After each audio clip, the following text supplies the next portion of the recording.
Good afternoon, everybody. It is 3:35. It's October 24th, and it is Friday, so it's late afternoon. It looks like it's dark already. It looks like it is sometimes when it gets to be like around 5 in the afternoon. And the bench, absolutely not. Looks like nobody wants to sit there, but they're occupying it. They should go to the other one. Maybe I'll hang around there, and maybe they'll leave because they'll hear me talking too much. That's what happened that last time. Otherwise, you cannot get that bench. A lot of people getting off work, as you see. If you can see people walking on the streets there. Anyway, I shouldn't dilly-dally too much. I want to get a lot of this information out. I got a lot of history. I'm going to be talking about history because it has really become crucial. What's going to be happening, probably another phase of this war, what is going to be going on. And it's going to be going on near Transnistria, Romania, around that area, Odessa. So let's get into that. I think I'll stop right here. Maybe those people get pissed off and leave. So sitting there by the bench here. Okay, like a few of us have been mentioning in videos, a few, and there's not enough because I don't know, I think it's relevant. Even Vladimir Putin was really, if you are getting used to watching these people like Donald Trump and Vladimir Putin, he's been acting a lot more, well, when the people were talking about this subject, he closed the meeting right away. He said his say, and he said, well, in so many words, the United States or Donald Trump is playing a very dangerous game right now with, not necessarily with the sanctions, but everything combined, closing off the peace negotiations and thing. And of course, Donald Trump, it is a game. It is a game for him for the most part. So let's see.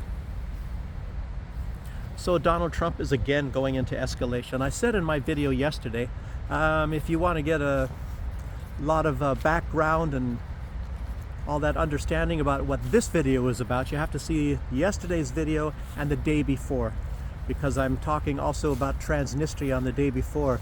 And that's something you really do have to watch, because I highly suspect, and now Russian intelligence is saying, I was right. All the things I was saying in that video that I put out, and now Russian intelligence is saying a lot of the same things, and some things that I highly suspected. And they, of course, cleared it up a little bit. I was wondering about, like moving troops into, I think did I say Romania? I don't know if I said Romania, Moldova, not Moldova, but anyway, Romania. And that's exactly what they did. Exactly what they did. They have been doing, and a lot of things been going on in the past days. But let me keep talking about this a little bit more. Okay. Well, one thing I should say is I was talking about like this escalation of Donald Trump, and Donald Trump, other people are starting to notice it, but they didn't actually go back as far as I'm saying. Everybody is now saying it is Donald Trump's war. It is not Joe Biden's war. It's Donald Trump's war. But I tell you what, from the beginning, this was my theory, and it's not even a theory, it's absolutely true, and Donald Trump even admits it. It's Donald Trump's war, and it has always been Donald Trump's war. Donald Trump got up and started bragging. I don't know if he's been doing it now. He has a few times, and maybe it depends on the situation. He might bring it up. He might bring it up again. But he was saying, Obama gave Ukraine blankets, and I gave them Javelin missiles. And that's like basically saying, well, I'm the one that militarized Ukraine. Obama was just giving them blankets and pillows, and I gave them the real weapons. I'm the one that started all this. So in other words, it's like saying, it's Trump's war. Trump admitted it right there. Biden just, kept it going, what Trump started. And now Trump, what's he doing again? Now he's escalating, and everybody's calling it now Trump's war. But the truth of the matter is, it was always Trump's war from the very beginning. I don't know, it's not even right to say that that's a theory, because it's obviously true. I don't know. Everybody should be saying that. But anyway, I don't get that many views. Well, at least according to YouTube, I don't get that many views on my videos. The one on Transnistria, I think I looked, it was like, I couldn't believe it. It's like 20 views. It's incredible. And then again, whenever this stuff actually starts rolling out, nobody's going to be going back to that video and say, hey, you're Alex Jones. You were right. I've been right on a lot of things, and very few things I've actually mispredicted. But I'm not trying to brag. I'm really not. I I don't know. And like I say, I'm probably getting more views, but I've seen them going backwards. YouTube taking the views away. And somebody, I think they wrote in a comment, they saw that also with Candace Owens. And I think I've had 5 people already tell me that they saw it with their own eyes also, with my views going backwards. I get to a certain amount of views, 67, and then they roll it back, and they do it towards the beginning. You guys can even watch that, maybe if you can catch it yourself. I don't know when they do it, but you got to see how many views, and then maybe look 5-10 minutes later or whatever. I guess it's after. I think there's a lot of people that actually watch the videos, maybe 10 people maybe towards the very beginning, but I guess it's maybe after 10. When it gets up to like around 40 or 50, then you have to kind of look. It's just at the beginning still. I don't get that many views anyway, but then you might start to see maybe about 50, and then or 55, and then you'll start to see like 49 or whatever. The numbers will start going backwards. These people, what the hell are they doing there? Why don't they go somewhere? So anyway, so actually I'm figuring Trump out a lot more, and I think a lot of what he's doing is he's mostly just, and I've seen people, and maybe the rest of you have seen people like this as well, but he's just trying to show who the boss is. He's the one that wanted this meeting, and that was put out very clearly at the very beginning. Donald Trump is the one that asked for this meeting or the summit in Budapest, and then after 5 days, and he says, "Oh, I don't want to have it now," and even Putin says, "Well, yeah, maybe things aren't ready yet," but he was going upon Trump's suggestion, and apparently they need at least a couple of weeks to hash out what they need to talk about on these in these summits and things. So at least a couple of weeks, because they said we have to really do our homework now. I don't really know. Maybe, I guess it's a lot of giving a lot of this information for Putin to be talking to Donald Trump, and I don't know. I haven't been privy on those things. I sat in on some of these meetings with some high officials.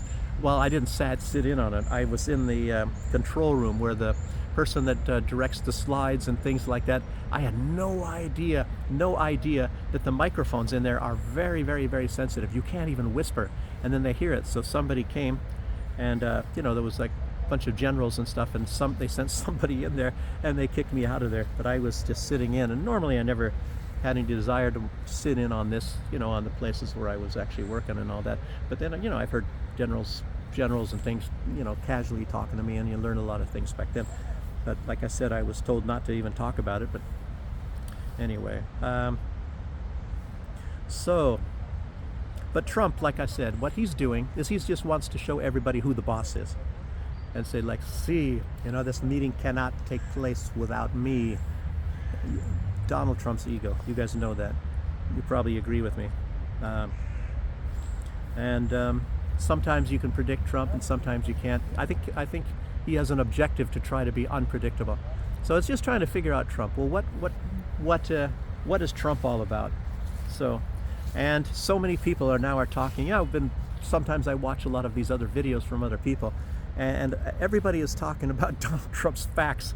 He comes up with these facts and says, this 2 trillion or 5 trillion from the tariffs and all that, and everybody's saying that none of his facts actually are true. He's just coming up with a bunch of these numbers, and we did this and 60 million of that, or whatever, all of this kind of BS. And he's just coming up with a bunch of BS. A lot of time it's not even true at all. Oh, now the grocery prices are cheaper, gas prices have gone down. Whatever the deal is, it doesn't necessarily mean it's true, and most of the time it isn't true. He's just lying. And like, who was it? Even Alex Cristoforo and was on Rachel Bevan, and so many people. Scott Ritter, everybody's, and I think it was even Colonel McGregor. They're saying just Trump lies. Trump just gets out and lies. It's absolutely incredible. So anyway, it's like you can't even count on anything he says. I mean, it's almost not even worth listening to any of these meetings. But somehow he puts these things out and he spills the beans. Maybe things he shouldn't have said. I remember that in his first term, a lot of people were complaining that he's putting stuff out and he shouldn't be putting this stuff out. So anyhow, I'm not even getting very far on what I wanted to be talking about today. Like I said, there's going to be some history here about the future of where this war is going to go, undoubtedly. Wow, it's terrible. Unless some miracle happens. Yeah, if I can predict 60% of the time what Trump is going to do, or where his personality is going to take him, you have to be, yeah, that's pretty good. 50% of the time is not anything magical, but 60% or more is actually pretty good. Yeah. Yes. But like I said, he just wants to show the world, when he canceled this thing, that he's in charge, that he's the boss. He wanted to especially show that he thinks he's wanting to intimidate Vladimir Putin. I doubt it. And I think, like Alexander Lukashenko said, and you can imagine that he talks with Vladimir Putin about this. Trump says one thing in the morning, he says something the complete opposite in the afternoon.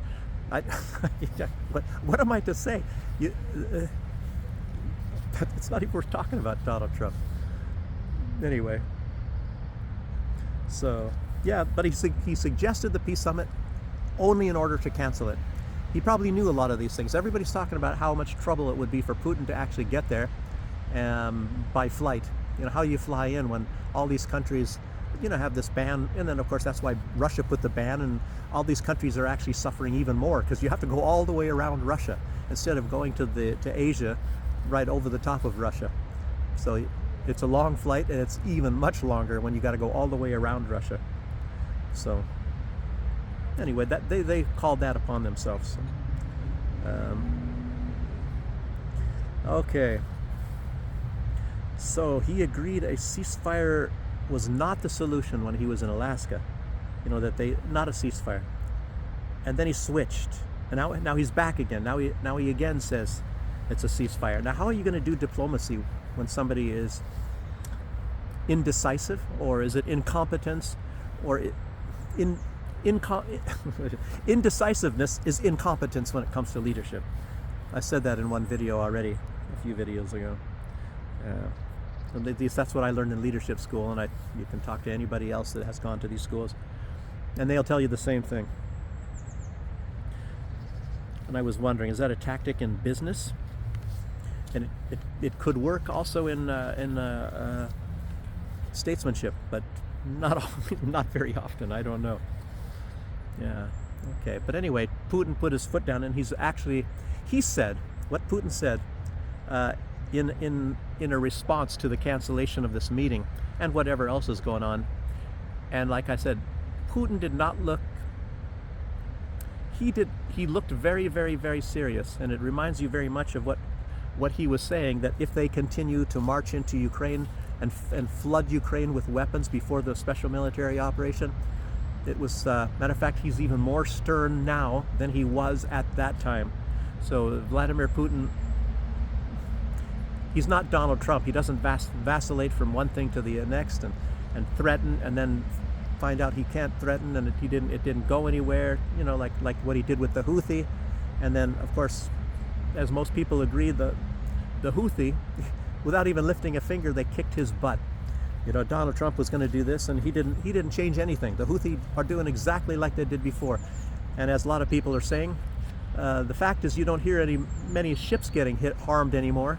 You do hear about some, but not as many, is because they're not going there anymore. They're not going through the Red Sea. They're going all the way around now to get to Israel, so to deliver to Israel. So they're taking the very long voyage. So in truth, the Houthi defeated Donald Trump, with no money, no jets. These are brilliant people, and they have the moral high ground. All people believe that the Houthi have the moral high ground. They're not terrorists. There's no terrorists there. They're trying to stop the starvation of the Gazan people. And of course, by the way, the starvation has not abated at all. People are still starving. There are still children dying. And they're still blocking all that. The settlers are blocking it. The IDF is blocking the food aid going in. There's still a big blockade on Israel.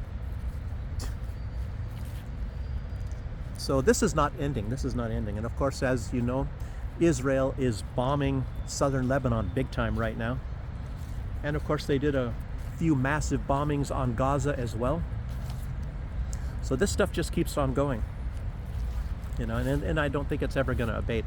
Maybe you can come back in another 50 years and it'll still be going.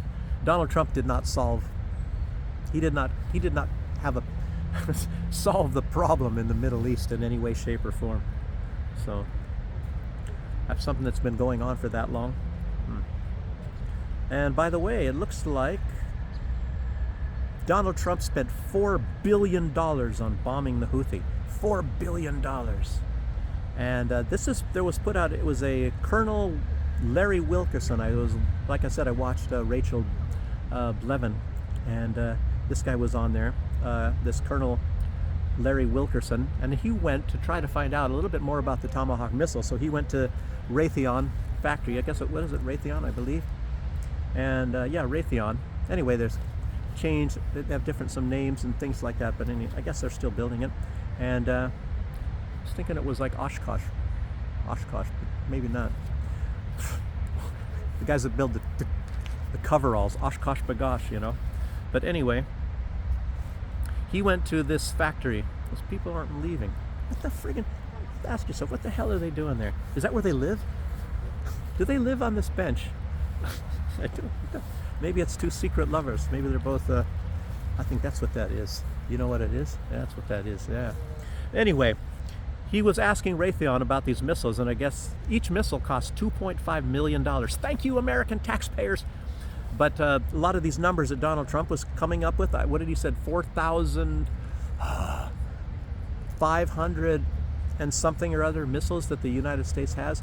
Apparently, they don't have that many. And Donald Trump also said I think it was from Donald Trump. He said that they build. Somebody's hiding from the camera. Donald Trump said they build 60 of these missiles per month, but it turns out they build 38. This Colonel Wilkerson went and he talked to the people there directly, and they build 38 a month, not 60 a month. So these numbers are, again, Donald Trump's numbers. Wow. Yes, bragging. Oh, he said, I think it was bragging and lies. Everybody talks about Trump lying now. Wow.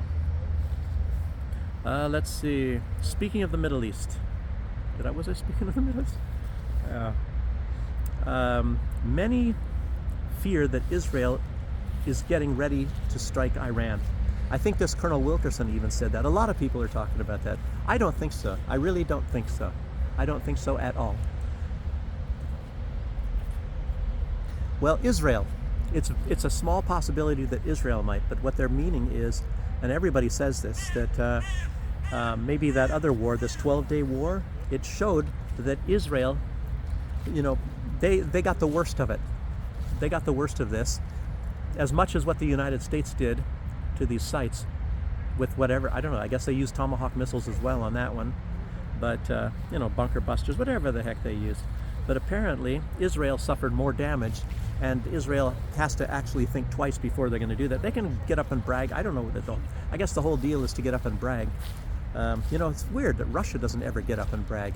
Very strange, different mentality compared to a lot of these countries. I call Israel a Western state, so I guess they like to get up and brag as well. So, but you know, I don't think a lot of the I don't think the Germans necessarily get up and brag. I don't really see that. Very strange. You got to see these mentalities and how these governments actually work, and the people. And so Donald Trump, Israel, brag, brag, brag, brag, brag. We're the greatest. The greatest. Look at these hands. The greatest that has ever lived. Anyway, so they're bombing southern Lebanon quite a bit now, and I guess I think it was this Wilkerson also saying that they're not going to be able to duplicate this pager thing where they were killing a whole bunch of the leaders and things with these pagers.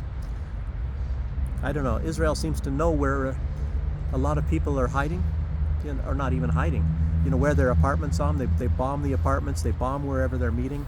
I find that pretty frightening, if you want to ask my opinion. Okay, but I don't think they're going to go after Iran, because Israel needs the help of the United States to do that. Israel, I think Iran still has a tremendous potential, a lot of potential that they did not use. So what is going to happen is Israel is going to unleash a lot of that potential that they did not use the first time. if Israel dares to attack them. Unless the United States gets in, they might even attack the United States in some of those bases there. But I think the United States is more concentrating on Venezuela right now. And it's not that that's going to be anything that difficult for the United States, depending on how they're going to do it. And there's a lot of speculation. And Max Blumenthal, actually I was write this by the end of this, what I was writing, what I said, what Max Blumenthal has wanted to say. Look at that. And there's a guy, I don't know if it's the same guy, this guy right over here just stands here. I wonder what the heck is going on here. Is this a bunch of drug dealers or something? That guy doesn't look like a drug dealer. Or maybe he's from Venezuela. And here comes one of the customers. This is a lady that just walked by already. These two, maybe they made their drug, maybe they planted, maybe it's underneath the bench here. Making sure there's nothing on here. Okay, I got my bench, scared them away. Sitting around here talking, I made myself annoying. Yeah, I've never done that before. I never wanted to be an annoying person, but I guess I can do that. I can do that. Just tick them off so they left here. I'm proud of myself. So I'm like Ben Shapiro now, very annoying. No, anyway, the United States, as far as I can see, they're actually going to be going after Venezuela. And Donald Trump has even told everybody, yes, we're going to hit the ground. And he says, yes, I've reduced all the drugs within the United States again. And of course he doesn't have anything to base that on, and it's not even true at all in the first place. I think there's somebody that has a channel on YouTube, and they show you, what's that, Kensington Avenue in, I think it's even called, look up Kensington Avenue, Philadelphia. I like Philadelphia. I've never been there though, but I like it because of the history there. But anyway, and I think they walk around or go around with a camera, and they show, I think what some people call it, the fentanyl bend, or the, that looks like people looking for contact lenses. They're all bent over. Some people call them fentanyl zombies and things like that. Very, very shocking and sad, and who knows what. And I think a lot of this stuff is actually made in China. It's not made, and it does not come from Venezuela in any way, shape, or form. I don't think it's even shipped to there at any time in any way. And that is the main problem, as you all know, as far as drugs in the United States, is this fentanyl thing. And it's even in Canada. I think you see there's even places in Canada where you have a bunch of zombies around and things like that. Really horrible stuff. Really horrible. I don't understand it. I don't even want to. It's too depressing. And a lot of these people, you see like ambulances coming, and a lot of these people die and things like that. And unfortunately, I guess maybe the addiction is bad enough, and I don't even know where they get the money, how these people can afford it, and they're living on the streets, like they're sitting right there. Man alive. I don't want to think about it, like I said. But it's not coming from Venezuela. And I know there is drugs that come out of even Venezuela. I know that. When I was living in the Caribbean there, very close to Venezuela, and like the boats, they wouldn't come to the island I was on. They would come, and it's not a big trade. It's not, at least it is, if there is more, it's not gone through there. And as a matter of fact, after I left a smaller island, how do I tell you how I know this stuff? But even news reports and things, and I never saw any of these drug dealers, never saw any of them. By the way, I did see Israelis there on those islands where the drugs actually went through, but there's, like I said, it's not even a big quantity of drugs. It's something I could put in this pocket right here. I think it's some people getting stuff, somebody coming through fishermen. These are fishermen, and they didn't even have fish. I don't know if they ever fished fish, but these people were smuggling fuel, diesel fuel, for the resorts, for the hotels and things like that. Instead, these people wanted to avoid the diesel fuel and things because the taxes were too high from it when it went through the government. So that's what that's all about. And that's the drug dealer. That's the Venezuelan drug dealer. Or is he from Colombia? No, anyway, just kidding. But no, that's I disturbed myself here. But yeah, maybe it was somebody else. But anyway, these guys got good money. from doing that. Maybe it was more than fishing, and there were fishermen, but they weren't these little small boats that Donald Trump is showing, these speedboats that are getting blown up. And I have no doubt in my mind a lot of these boats that Trump is blowing up are drug running boats. I have no doubt in my mind. But along with that, some of them are definitely, and it's a proven fact, some of them are definitely fishermen. Some of them might even just be water skiing boats for tourists. And he might have even killed some tourists, might have been American tourists, but he's definitely killed some innocent people. And I don't know. Yeah, that's another thing that Max Blumenthal was talking about, that, you know, and he's a very good investigative journalist, and he knows, you know, Donald Trump did kill some fishermen. Very terrible when you think about it. Donald Trump has a good streak in him, and sometimes, and he's got a bad streak. His ego rules over everything. So if he does something and he kills some innocent people, his ego will take over and cover for him. And I don't think he has any problem sleeping at night about that. I don't know. In a way, you hope he does, you know. You hope he'll change his behavior, but I don't know. When you're the president, I guess you're in deep, and you owe an alliance to a lot of people that have a lot of money that put you in that office there. So it's strange that that woman that was walking by looking for the drugs, she's over there now. I don't know, you guys probably can't see her sitting over, have to zoom up. Let's see, it's kind of in the middle there. She's just kind of rocking on her feet over there. Very strange. What the heck is going on around here? It's maybe like one of these old spy movies, you know, people waiting for the secret information, the microfiche. What do they have now? They probably now have flash drives instead of the microfiche. Anyhow, where was I? Okay. Israel.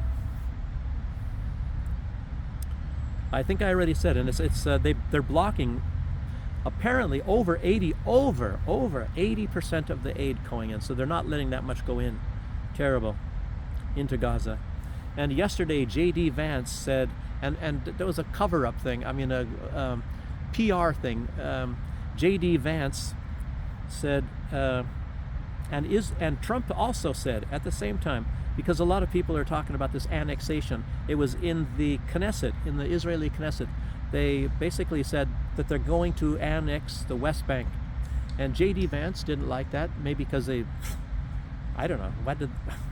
I think they told the Palestinian Authority, and they're trying to at least keep the next intifada from starting, at least in enough time to make Donald Trump look good. So it has to last maybe at least a month or something, or 2 months before it starts up again. But anyway, Israel said they're going to annex the West Bank. And then first Netanyahu came out with PR saying, oh, that was just a mistake and blah, blah, blah. And then today Netanyahu came out when asked by a reporter, we are an independent country. We get to do whatever we want to do. Basically, he's politely saying this to Trump. You know, take the little finger. That's my your little finger. You know, sticking his little finger up at Donald Trump and J.D. Vance, and obviously they're going to take it over. I mean, and obviously, as I said in other videos, they're taking Gaza right now, and it's very strange. J.D. Vance and Donald Trump said absolutely nothing, because I remember originally this agreement was supposed to be that none of Gaza will be annexed and none of the West Bank will be annexed. But it looks like now they don't mention Gaza at all. So in other words, Gaza is fair game. They're taking it, and one step at a time. Donald Trump is probably one step at a time. First take Gaza, and after I'm not president anymore, then go for the West Bank. But again, they've already started annexing, from what I've already said and other people have said, and a strange number, like I said, it was 61% of the West Bank. They've already got their dibs on it, and they're already making preparations and doing things to get this 61%. Just say 60%. Yes.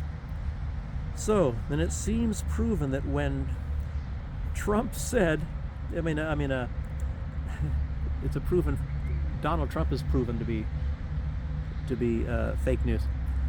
He said it was fake news when the Wall Street Journal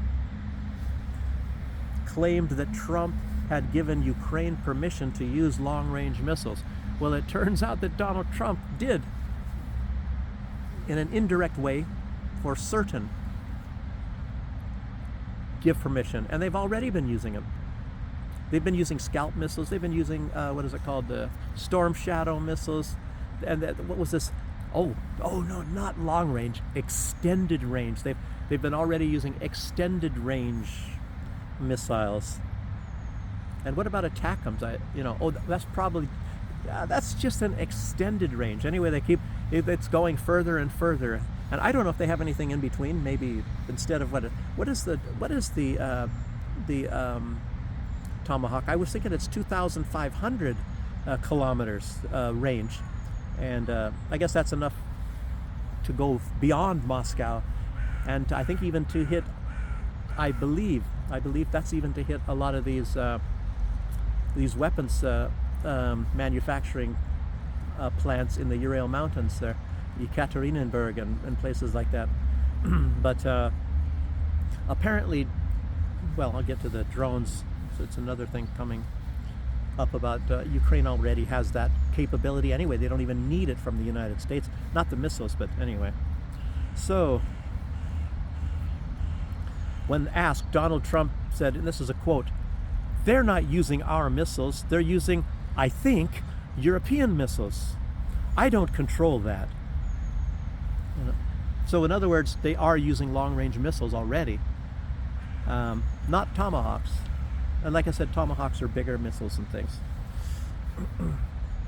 Even if they're old, Russia has the capability to shoot them down. There's no doubt about it. But of course, once you let in these Tomahawks, that's going to be opening the door for a lot of other different types of missiles, different size. Tomahawks can carry nuclear warheads, and that is one of the biggest problems that Vladimir Putin and the Russian government has, is they can. And like I said, Vladimir Putin was really, really pissed off. Had a lot to do with the fact that if they use these Tomahawk missiles. So, and he said, yes, it's going to do a lot of harm to U.S. and Russian relations, and it's going to invoke, I don't know, did I even write it down? But it's going to be a big response, he said. He's basically saying that this is going to be it's going to be a very bad response if they do use these and continue this escalation. And Putin looked very serious, and I tell you what, that is something to be scared of. I'm telling you, because a lot of this stuff that could lead, and it could happen very quickly, to a nuclear war. So anyway. Oh, and anyway, a lot of time, I can't, it's very possible. It's very possible. Remember Annalena Baerbock? Baerbock, that was her old name at the WEF. Anyway. But what she was saying, once they sell these Leopard tanks, this was another escalation a little bit back.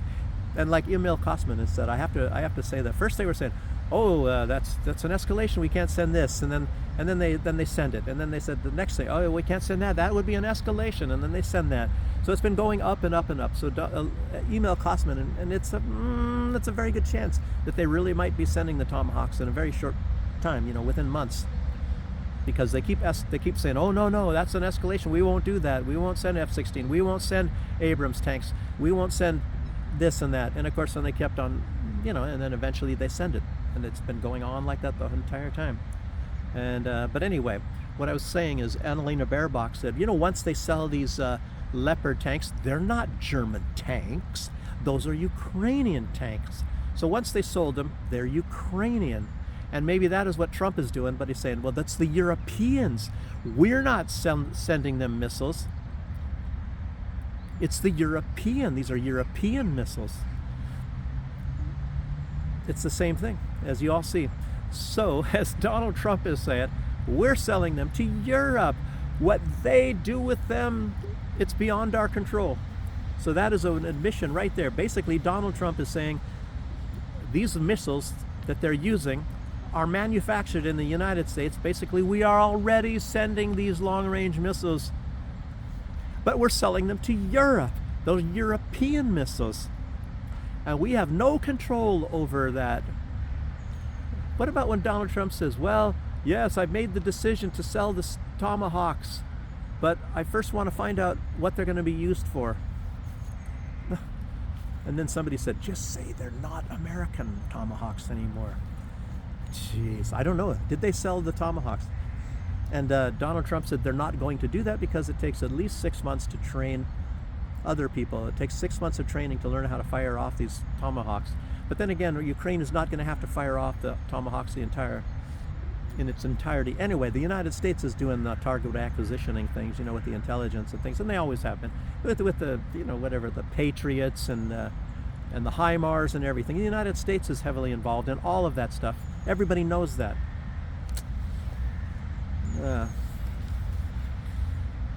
Anyway, no more. Say no more. Say no more about that.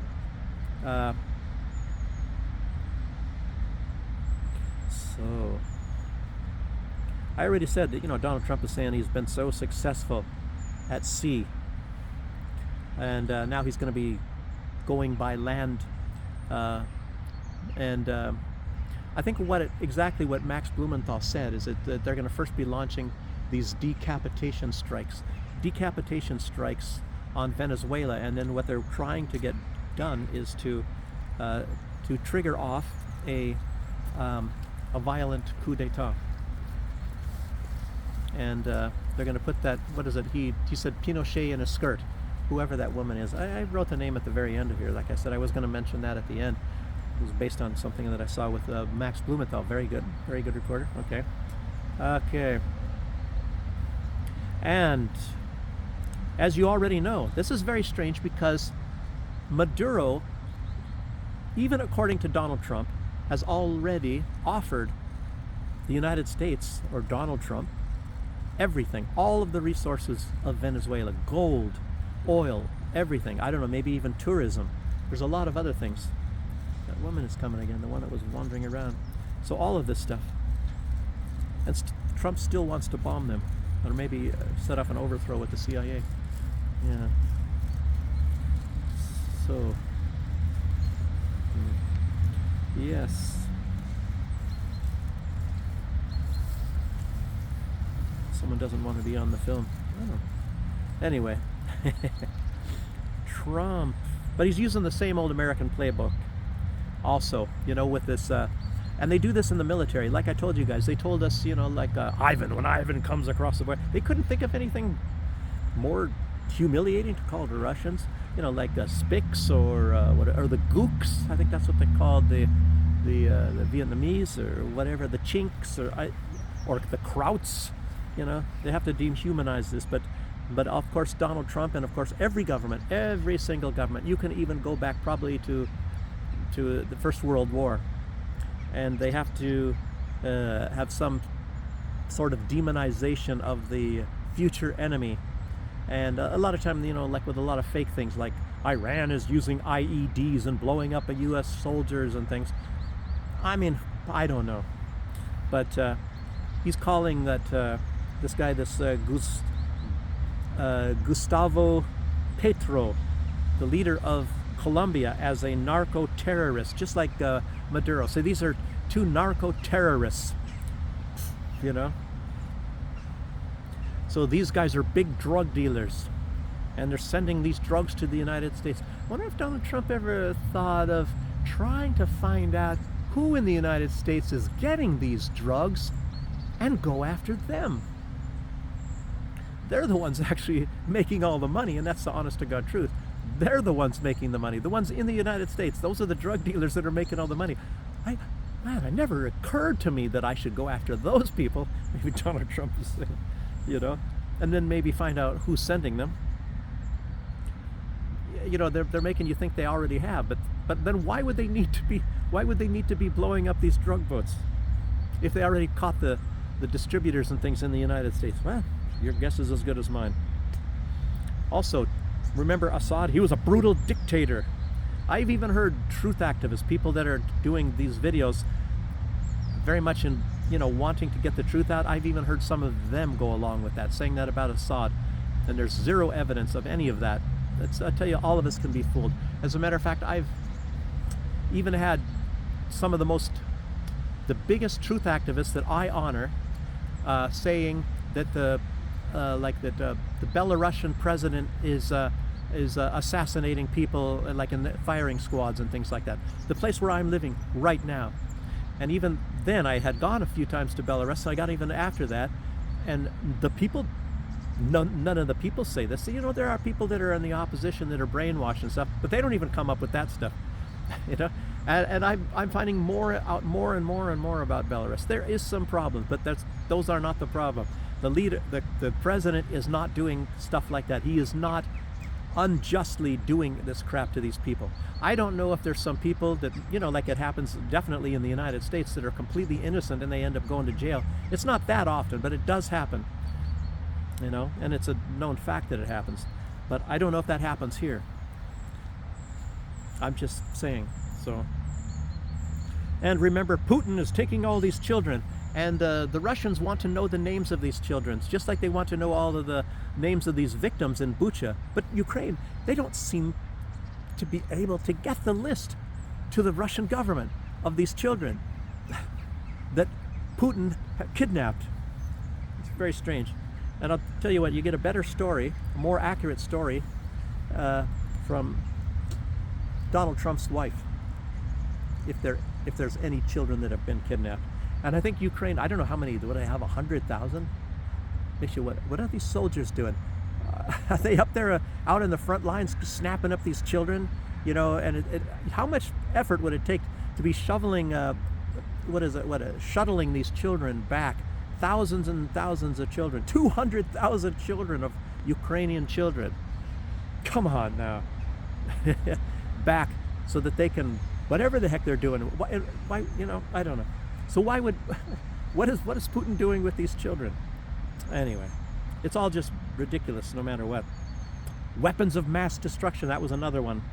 I think that was, and remember Colin Powell, the guy I used to work for as well, and the vial with this powder in it and things like that. Yeah, I believe it all. Scott Bessant, the U.S. Treasurer, he's been very busy he's going all over the world and going all over the United States, trying to do everything absolutely possible to sabotage Russia's economy, to get a whole bunch of people, a conglomeration, and get people to vote in Congress and all sorts of things, to do massive sanctions on Russia. Like I said, he's traveling to other countries as well, trying to convince, with either threats or promises and sugar candy and things like that to get these people to go against Russia. The rain is pretty bad here. I should go somewhere. My ink is running a little bit, people. So those people that just walked by here, I don't think they're the same ones, but obviously they want this bench here. It's strange. You got this one bench. Everybody wants to go to this bench. They have these other sort of benches sitting around, but they're near. Like for me, I can't do it because they're over there. There's no back on them, and they're near traffic. And this one over here, I don't know. That's the next best. But like I said, there's no back on them. You can't rest your back. It's not very relaxing sitting on something like that. I could friggin' sit on a rock, or if it's not raining, I'll sit on the ground. Doesn't matter to me. But I don't see the point in those benches really. Maybe the old people that can't bend over. I don't know. How old am I? No, I'm trying to find some cover right now. Russia doesn't like to make big long awnings to let people get shelter from the rain. It's still kind of dripping through here. It's not enough cover. The ceiling's too high.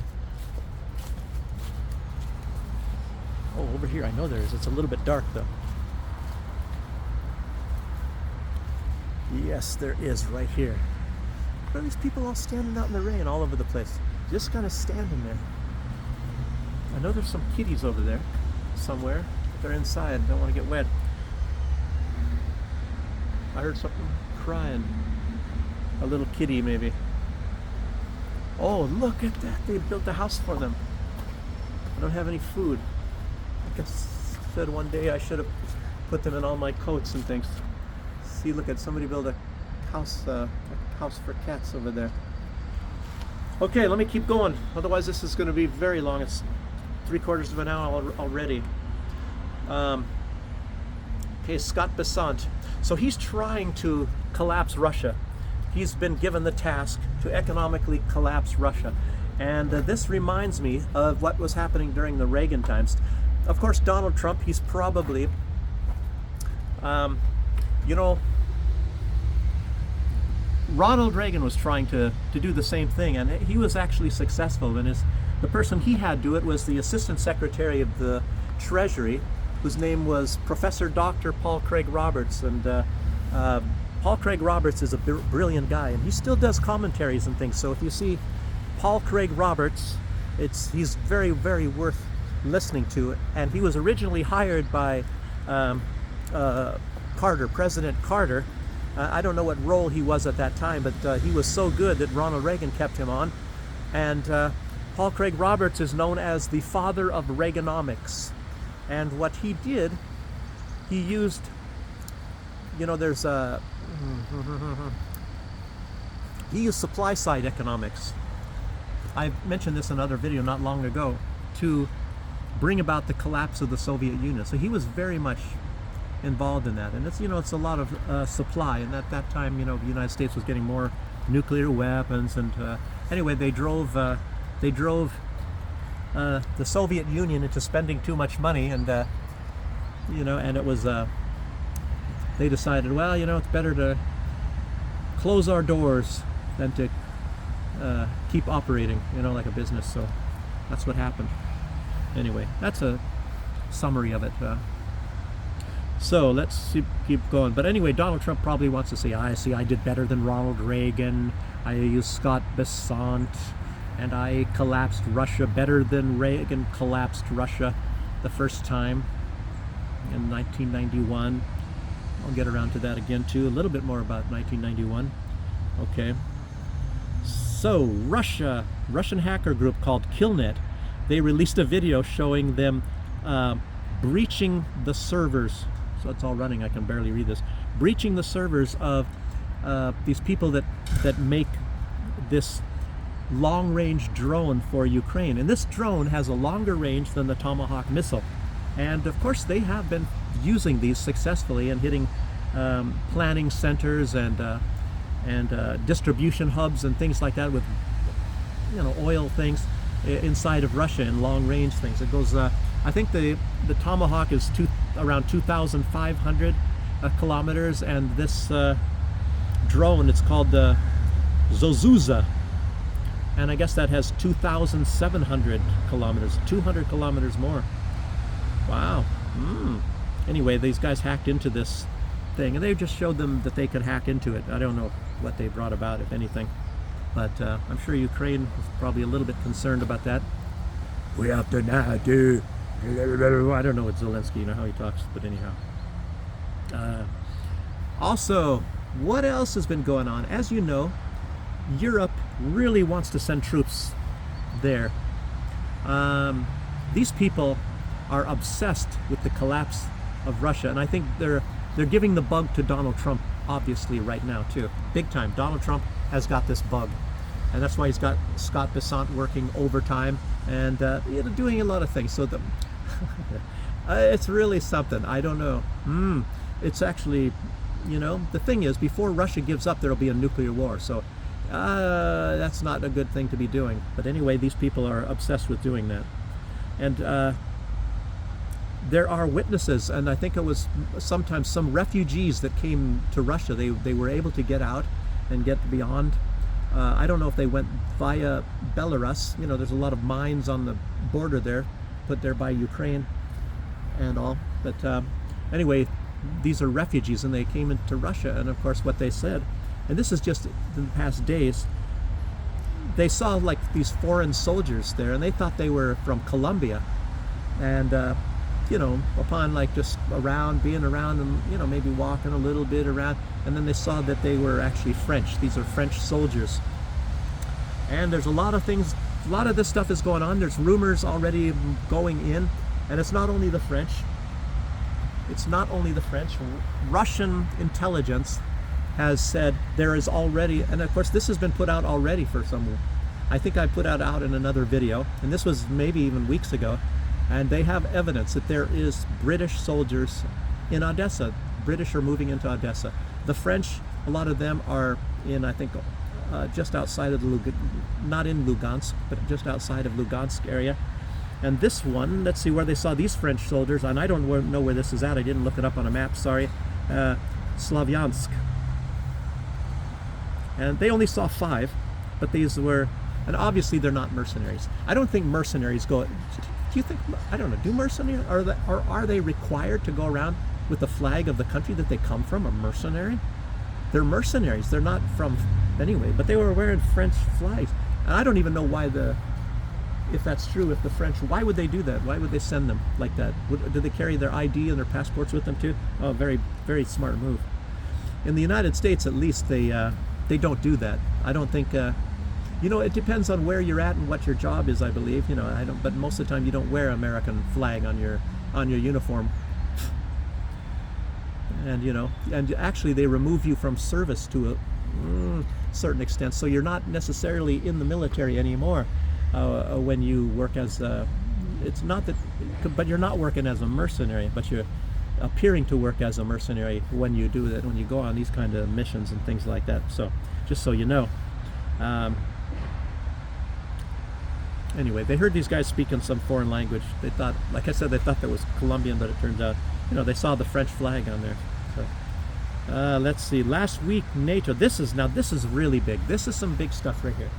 This is some big stuff here, and this is what you're going to have to also watch for the future. This is just a preview of what's going to be coming, and you'll know the structure a little bit about it right now as I tell you, because this is also brand new. This is new. This is only a week old.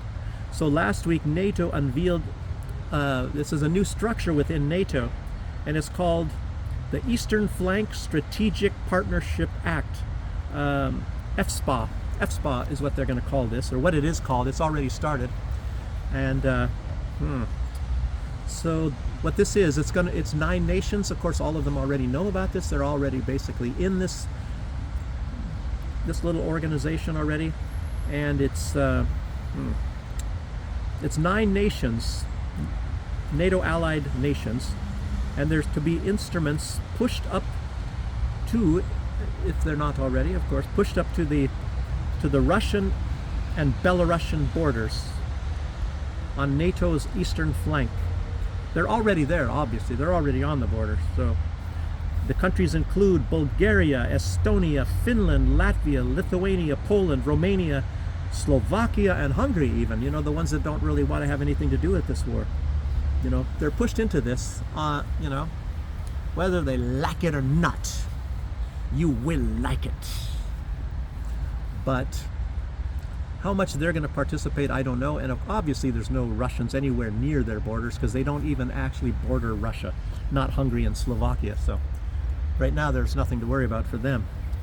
You know, but of course the Chihuahua states, the Baltic states, you know, they love this stuff. They, you know, we're going to bite you in the leg and tear your pants if you come close over here, because we're the Chihuahua states. So what's not mentioned in that group is Ukraine and Moldova, and I'll get to that. And I was, you know, you read this stuff and you say, well, what, you know, what about Moldova? You know, they're really, you know, Mia Sandow, she really wants a piece of the action. So these countries, the other ones I'm talking about, the 9, not Moldova and Ukraine, but the other ones, they were chosen mostly for their, you know, obviously their geographic location to be right on the border there with Russia and Belarus, and Ukraine, of course. Well, the other ones, you know, if it doesn't share with Russia and only Ukraine and stuff, that's to be continued. That's the next phase, for the most part, of what's going to be probably going on here. But they get priority. They will now, from now on, be getting priority for the being supplied surplus U.S. weapons, training, logistics, and planning. So in other words, these are now the frontline states. They're looking at, actually this is kind of a, it's a sort of a, and this is, like I said, all this stuff that has been happening these past days, Donald Trump changing his mind and all this is awesome. This is all very telltale stuff, you know, and you have to start just watching this stuff. This is, people should be talking about this much more. I'm sure a lot of these military analysts must be, if they're not, tell them to watch my video, and you know, they can piece this stuff together very, very, very easily. So anyhow, these people are going to be expedited, I guess I should say, these nine other states. So they're going to now be beginning to be doing much more training, logistics, planning, and whatever else. And of course, they're going to be more and more, and which they already are, getting more and more weapons, NATO weapons, you know, tanks and everything is going to be put into a lot of these places if they're not already. And also part of this, they're going to be, and I heard about this already, I don't know, maybe even a year ago, that this, but they didn't say exactly where, but they're going to build the biggest NATO military base in the world, actually, except for anything maybe that's like Fort Hood, Texas or something, you know, but NATO. The way I look at it is whatever's going on in the United States, even though the United States is a member of NATO, it's not NATO. I call NATO, I call all of the stuff that's in Europe and the Atlantic and all that area around there. But anyhow, so this is going to be, anyway, just say the biggest NATO base in Europe. And it's, what is the name of this base? I don't know, I wrote it down. The Mikhail Kogalinsu, Kogalincio base on the Black Sea. It's going to be the biggest NATO base in all of Europe. And it's not that far south of Odessa. Strange. It's been going on in Odessa.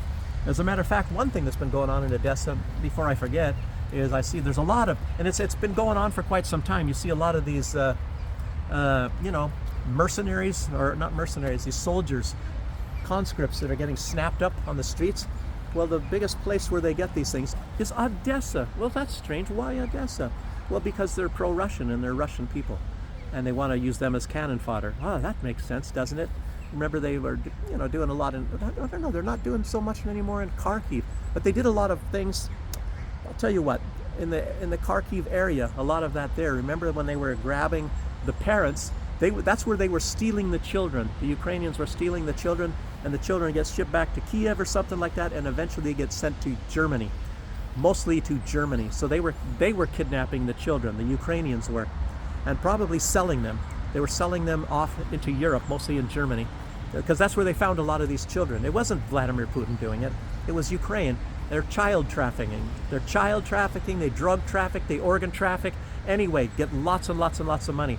And they have these call centers, you know, they're calling people up and saying, oh, you know, you owe some money or this or whatever the deal is, and do this, give us your bank account number. Yeah, you know, they're famous for that. There's a lot of them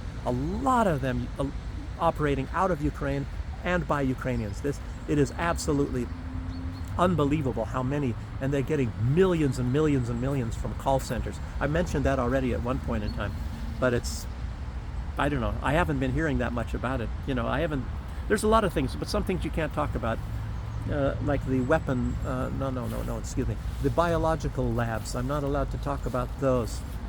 And I don't know how many more they have in Ukraine right now. A lot of them moved to Africa.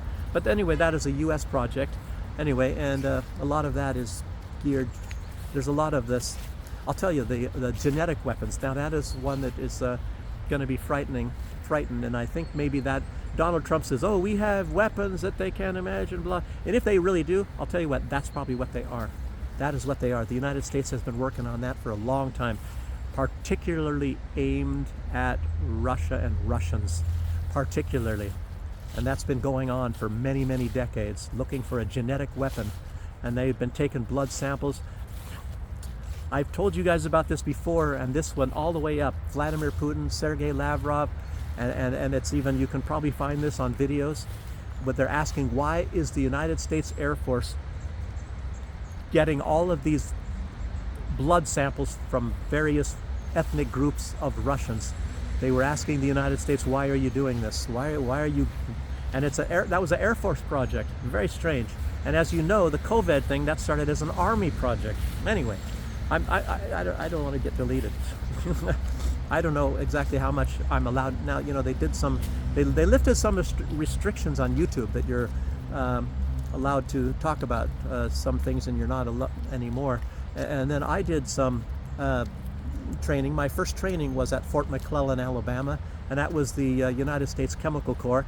And United States Chemical, that post, by the way, is closed down, and lots of those areas are not allowed for any human beings to be going there anymore. And I have a very good heart. My lungs are not the greatest. I had to do some chemical training in that place in Fort McClellan, Alabama. And as I said, it's closed down now. And a lot of it, like I said, no humans are allowed to go there. It's strictly off limits. And I had to do some, I don't know. When you're going into like certain chemical places and all that, I don't know if I ever told this. I got a lot of these war stories, you guys. But then I was standing there in a line. I had no friggin' idea where the heck I was going. You know, there's this training, you go march, you run, and you all blah, blah, blah, blah, blah, blah, blah. And a lot of us, I think, how many did we have? I think it was at least 200. Maybe it was more than 200 of us soldiers lined up. I don't know. It was quite a bit, and it was, matter of fact, trees just like this, you know, maybe even just a little bit darker, a little bit more, but it was just like this. And here we're lined up, and then there's a building. I don't know. Maybe I can even say some building like this. I can imagine it very much like this, what I'm looking at right now. Anyway, we're lined up. I remember 3 lines. I think, in the center line, and I'm looking. You know, you're at attention this whole time, you know, while you're waiting in line. And I see soldiers, other soldiers, you know, they're closer, and they're all throwing up. And I'm sitting there, what is that? Not all of them, but you know, occasionally, maybe 1 out of every 10. So you'd like to see maybe 6 or 7 over there and 6 or 7 over here throwing up. You know, and I said, what the heck is going on? What are these people, what are these guys throwing up for? That is really strange, that's weird, you know. And anyway, I found out, and then you go, and they called it the disco hut. You're gonna go to the disco hut, you know, and then that was, I think at that time, I think it was just CS gas. They had really, really heavy concentrations of it, you know. And then they have you put on a gas mask, and then you gotta take the gas mask off, inside, and breathing in all of this crap, and say your social security number, and a whole bunch of other stuff. You know, and when I remember, if I remember correctly, when I was inside, it wasn't so bad, really. It was like, and it was a terrible smell, but all that, and then you go outside, and when the air hits you, then you can't see anymore, and your nose is running, then all kinds of stuff, and all the trainers and the drill sergeants and all of those people, you know, they sit around laughing, and you're supposed to walk it off for a while, you know, and then at other times, you know, going into some chemical disco huts and things like that, you know. And I guess one of the worst things that you can do is when you go through a lot of this and you breathe some of that gases, is to do physical exertion afterwards. And that's exactly what I had to do, and a lot of us had to do. You had to go on a big long road march of I don't know. Let me think I'm trying to think about how many kilometers would that be. That is at least 10 kilometers. So you go with a big heavy backpack, and you're not supposed to be doing any physical exertion after breathing in a lot of these dangerous chemicals. Anyway, why did I get onto that? Talking about all of these things that's going on by the United States government and things like that. So let's see what else. This is the long thing. I'm going to get now into this history. This is what about Ukraine and Moldova? These countries, I'll just probably read it all. No, I've already got to that far. Let's see.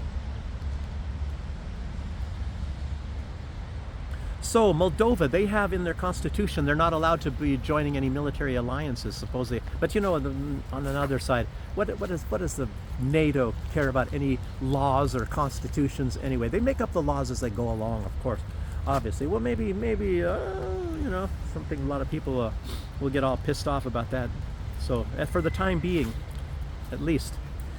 But there's a history, and this is incredible, and this is going to tell you a lot, and this I'll tell you what's, what's going to happen, because I remember already Maya Sandow saying that she wants to get back to join Moldova to Romania. So that is important. Let's see. So anyway, Moldova is really trying to get into the EU. I don't know if they meet any of the criteria. They're actually quite a poor country. So anyhow, let's see, where was I seeing? Let's see. So, but I was talking about the NATO part first. So Moldova is not allowed to join NATO, but even Rutte just said, I guess a day or two ago, that it doesn't prevent Moldova from building their military up to NATO standards.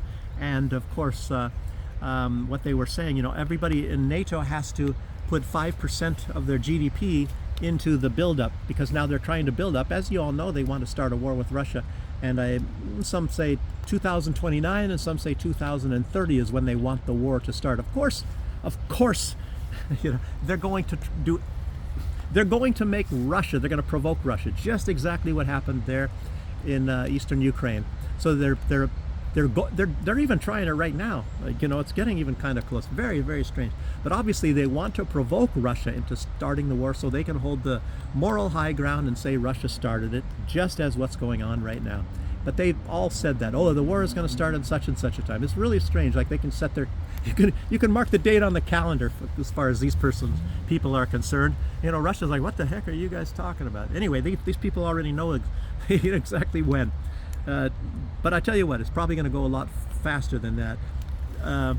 These people are such Nazis, it's very much like Adolf Hitler. Adolf Hitler, he didn't want the war to start. I think it was until 1945 when the war actually ended. But of course, it got kicked off a little bit earlier.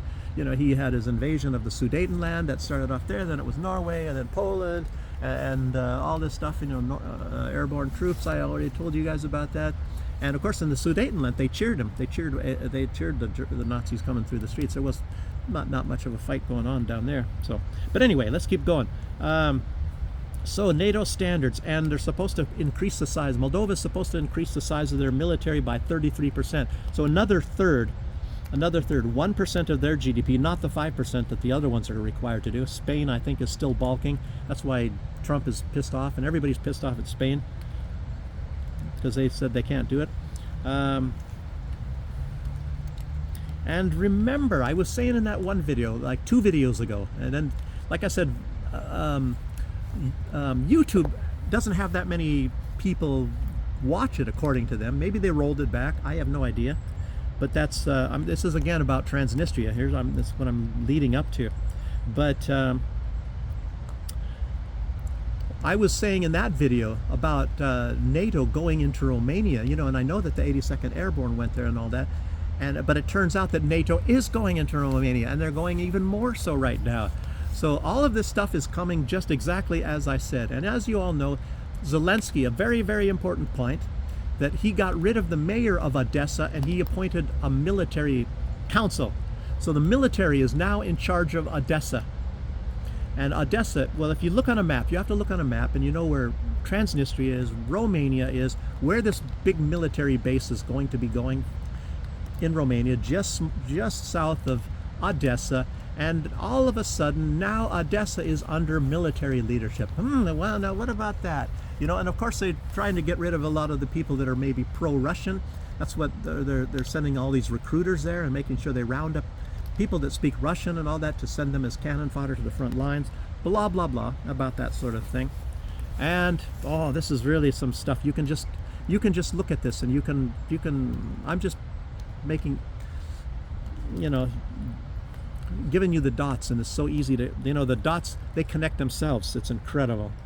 So NATO is going big into Romania, putting a lot, and they're putting them right near the border of Moldova. And catch this. This is like a novel. Okay. Well, Russian intelligence put out yesterday, NATO is now sending larger forces now to Romania. Yesterday, this was put out by the intelligence forces of Russia near Moldova's border. So they're getting lots of them right around the border. So, and like I was saying, the British, they now know also that the British are now They suspected it, but now they know there are British soldiers now in Odessa. And they said NATO.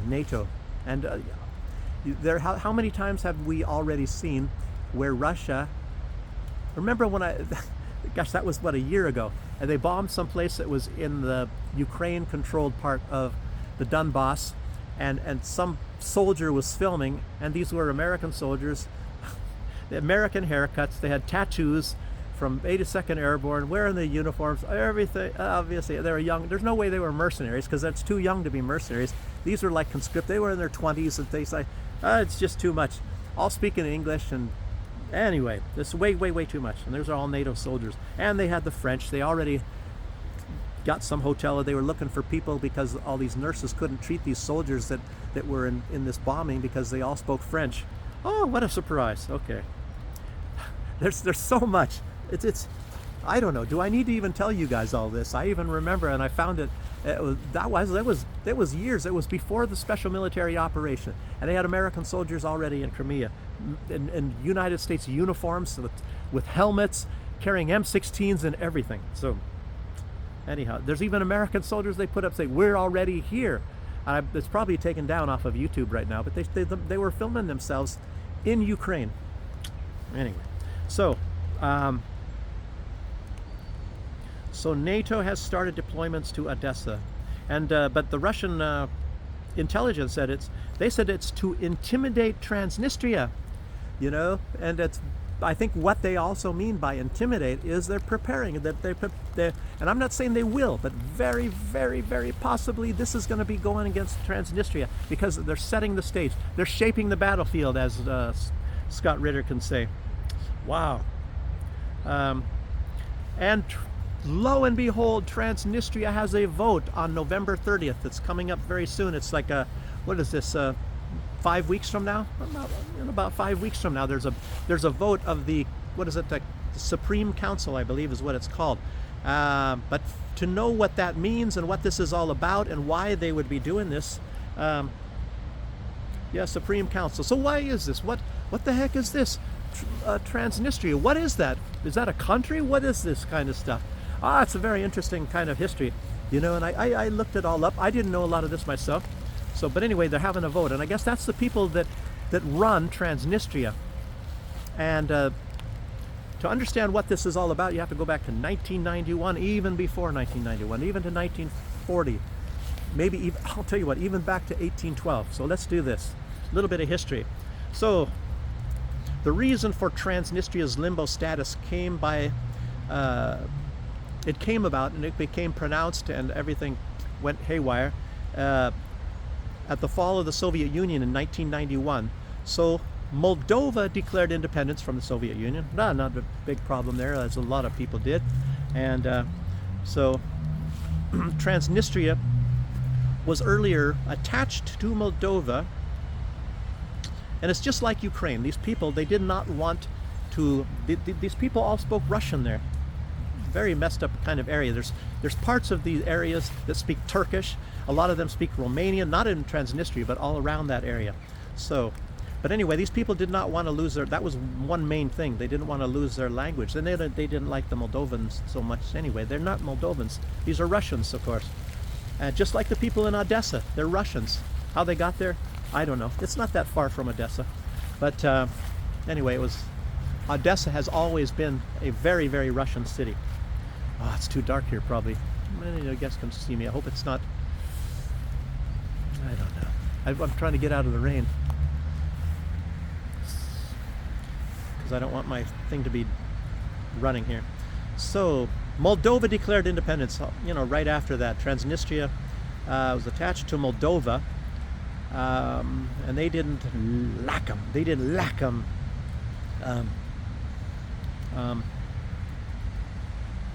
Pre-1991 Ukraine.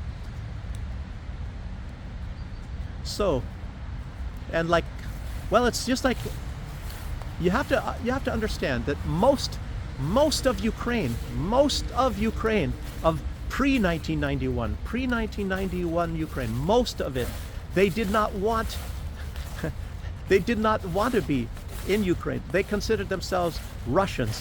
But a lot of them, as you talk to people that were alive back, a lot of people from the Soviet Union, they know that nobody really cared because it was the Soviet Union. It was like considered one country. It was like kind of like the United States, and there's just these areas, Nobody really cared. They weren't separate countries. They were all governed by normally a Ukrainian, The one in charge of the main uppity up guy was basically the successor is now Putin, but it was normally a Ukrainian. It was normally always a Ukrainian. Oh, but the Ukrainians saying how bad the Soviet Union treated them. Well, why? How could that be when the Soviet Union was run by Ukrainians most of the time? Once was Georgian, like Stalin and Khrushchev and all these people. Basically, they were either fully Ukrainian or very, very, very overly sympathetic towards Ukraine. That's why Ukraine was the spoiled stepchild of the Soviet Union. They got everything they wanted. They got everything. They got anything they wanted. That's why everything was given to Ukraine. That's why even Stalin, starting with Lenin, they kept making Ukraine, the region of Ukraine, bigger and bigger and bigger. Nobody was treated better in the Soviet Union than the Ukrainians.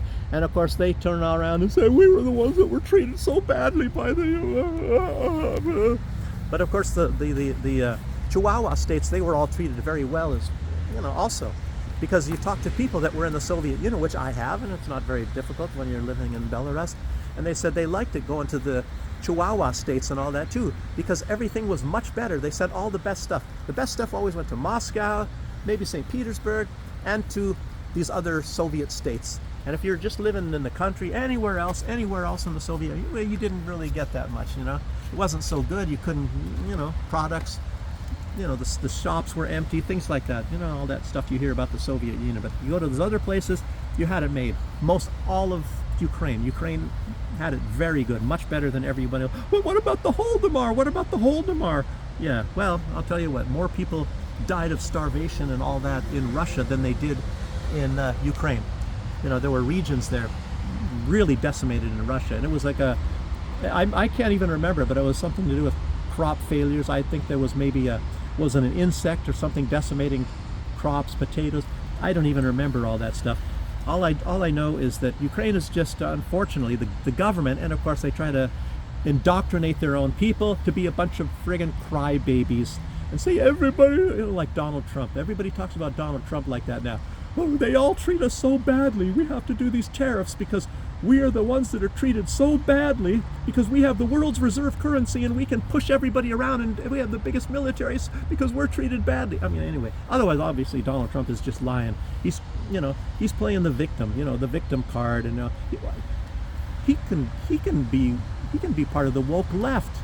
He sounds like he would be part of the woke left, Donald Trump. But anyway, you guys don't know all this stuff. Oh, poor me.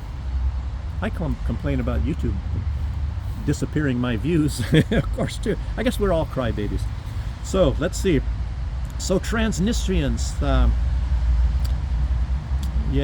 they didn't, after the fall of the Soviet Union, they did not want to be attached to Moldova.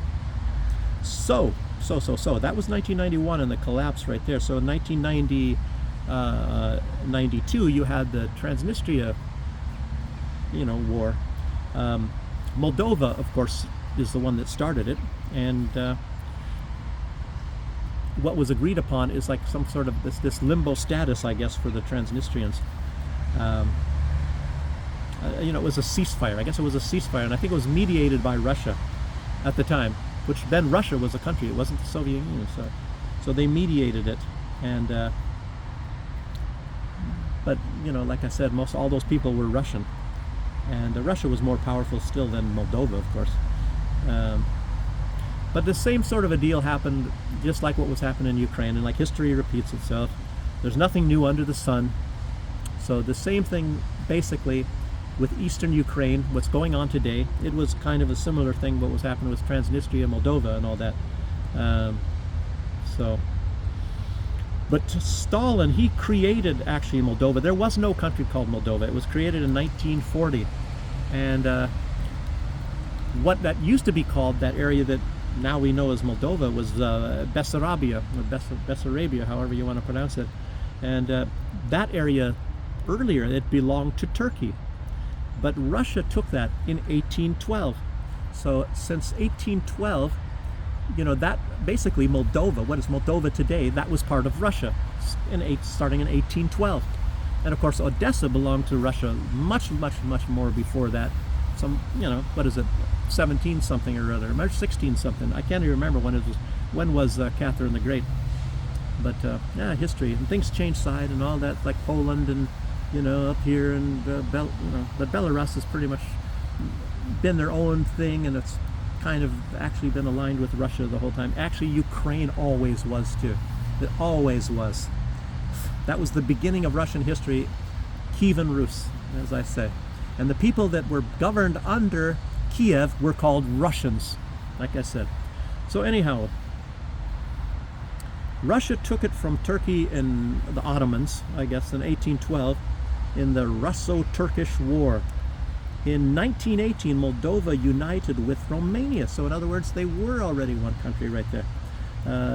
But the Molotov-Ribbentrop Pact, 1940, between Nazi Germany, Adolf, and Stalin, I guess, allowed Stalin to take Bessarabia and create Moldova at that time. So Maya Sandow has shown she is willing to unite Moldova with Romania, of course. I'll tell you what, possibly Russia. I can already tell. Oh, listen to my crystal ball. I can see things that nobody else can see. I'll tell you what Russia's going to say. We don't care. Russia's going to say, you can go ahead and unite. You can not unite, or you can unite. Moldova and Romania, we have nothing to say about it. It's up to you. You're not Russian peoples. You're not Slavic peoples. Do what the heck you want to do. But there'll probably be somebody else get pissed off about it. As you know, Turkey, actually, they still kind of want to take a lot of this back. They're even looking at, if you believe it or not, they're even sitting there thinking, I wonder if we can get the Crimea back as well. Not only the British very badly have always wanted the Crimea, but even Turkey, they kind of want. I don't freaking know why these people, they say, well, we got to take this. All those Russian people there, they'll kick them all out. They're only Russians. Everybody wants to kick the Russians out. Everybody wants to. We're all out against the Russians. We have the Hate Russia Club. Don't you know that? Donald Trump is now he's just a new member, but now he's the president as well. The president of the Hate Russia Club. So, anyway. In the past years, these past few years, NATO is also sending battle groups to Bulgaria. That's one of these 9 countries. And now, of course, it's going to be accelerated a little bit. And, of course, they've been beefing up the Baltics big time. Germany has a big permanent station there, a big base now in the Baltics. I'm not sure which country was it. Latvia, I think. I'm not even positive. And, but they're even sending troops to Slovakia. I don't know, but Fico thinks about that. They're so far away from the fighting anyway in Slovakia. I don't know if that's going to even ever affect them. Maybe Fico knows that already.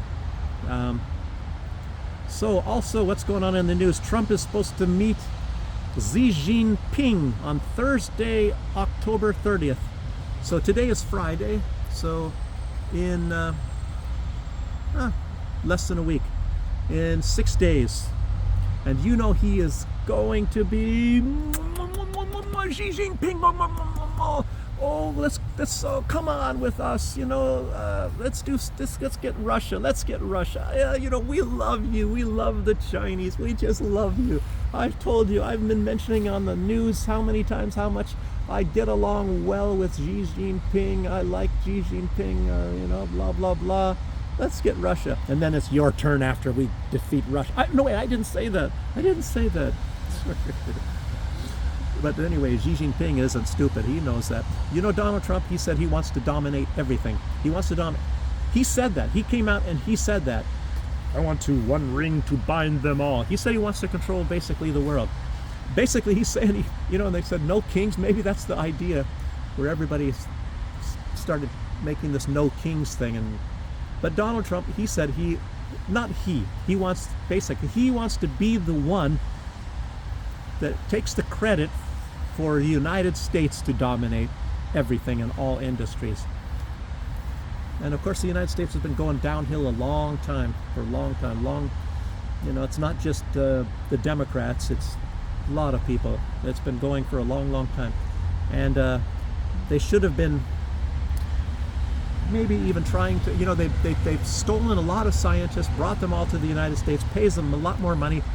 It attracts a lot of scientists, and to be coming up with better technologies and this and that, and makes you really wonder. And then they screw everything up with their terrible, terrible bad management of financing and the world's reserve currency. They should have been making some changes there, and I don't know if there's anything that can actually bring it back. And now, as you see, like the debt, what did it get? $38 trillion just a day or so ago, and it's going very fast. Every couple months, it goes up another $1 trillion. And maybe I think it's every 5 months, maybe 5 to 6 months, another $1 trillion in debt. And I think it took the United States like 100 years to get $1 billion in debt, and now every 5 months they're going $1 trillion deeper into debt. Absolutely incredible.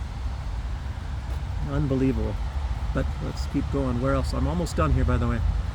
So, okay, a lot of these refinery attacks done by, a lot of people suspect the United States because they're the big beneficiary of a lot of these refineries. And I'll tell you what it is, and you know what it is, because it was already put out what happened on those 2 Slovakia ones, the very first refinery attacks. It was the CIA involved, and Ukraine had something to do with it, but they know that the CIA was involved in that, probably the MI6, and they were blowing up these refineries because the United States is the beneficiary. Then all these countries, they have to buy their oil and their gas, their LNG and stuff. They have to get it. They have to get it from the United States. But the one that's harmed the most is not necessarily, even if it's blowing them up in Hungary, even Romania, it's kind of an ally. But and Slovakia, it's not necessarily the ones that they hate the leaders the most. They hate the leaders. They hate Fico, and they hate Orban. But who do they hate even more so? They hate Vučić from Serbia. So they're the ones that are getting hurt the very most from this. So this is really bad. And I keep having to tell you guys, like I've said before, there is this one guy that he hates Belarus. But there's 2 countries. His most hated countries is, this guy's name was it's a Gunther Fehlinger, and he's one of the big planners of NATO. He's how they're going to divide up Russia into different countries. He's a big planner. Ethnicity and flags and the borders and things deciding. He's one of their big planners for how that is all separated up. And he put out a tweet. You can find it somewhere. It's not that old. It's just a year or 2 old. But he said, his most hated countries are Belarus, where I'm at right now. Actually, that's kind of a compliment, It's like being called anti-Semite. But anyway, he hates Belarus and he hates Serbia. I think he hates Belarus the most, obviously, because they've been trying to overthrow the government of Belarus for a long time. And for that, you gotta love Lukashenko. You gotta love Lukashenko. They haven't been able to overthrow Lukashenko. Fantastic. But they're working on Serbia as well, big time, and now they're going after huge destruction maybe in their economy. Obviously, they're landlocked as well, and they're gonna be suffering the most. I don't know if they can get anything from the Turk Stream. I don't know if there's a branch going there. That must be possible. I would really be working on that if I were them now. Anyhow, because the Druzhba, the southern branch of the Druzhba, it's too expensive for them to get that. It's not going to work. Anyway, enough of that one. So, and I might have mentioned already, there's continues to be catastrophic hunger in Gaza. I said that already. I can't emphasize that enough. Yeah, okay, and that's the new leader that they're choosing. Obviously what's going on, the CIA, as you all know, is now, Donald Trump even admitted that, but the CIA was always there. They've been there for a long time. They moved them in Donald Trump's first term. And a lot of people know that the CIA, they don't answer to any president or any political party and all that. They have their own agendas and things like that. CIA's been there already, but maybe they moved in more. They maybe have now a different mission, and of course, it's to be expedited, to overthrow, you get rid of Maduro and all that. But what they're going to be doing is they're going to be staging a violent coup d'etat. At least they're hoping to do that, and possibly will work. possibly, I don't know. Terrible. And you know, they're going to put this Machado, the Pinochet in a dress. She's going to be the new one. She's going to be the new leader of Venezuela. Wow. Yes. But Max Blumenthal, as I was saying, first they're going to be doing decapitation strikes. They're going to be hitting big time with some big bombs. They're going to be hitting some big bombs. And Donald Trump has already said he's going to use tomahawks down there. So, whoa, buddy. I don't know. I hope Chavez has prepared very well for this. I don't know how he's going to be ruling, controlling, directing anything while he's under heavy bombardment. Anyway, just saying.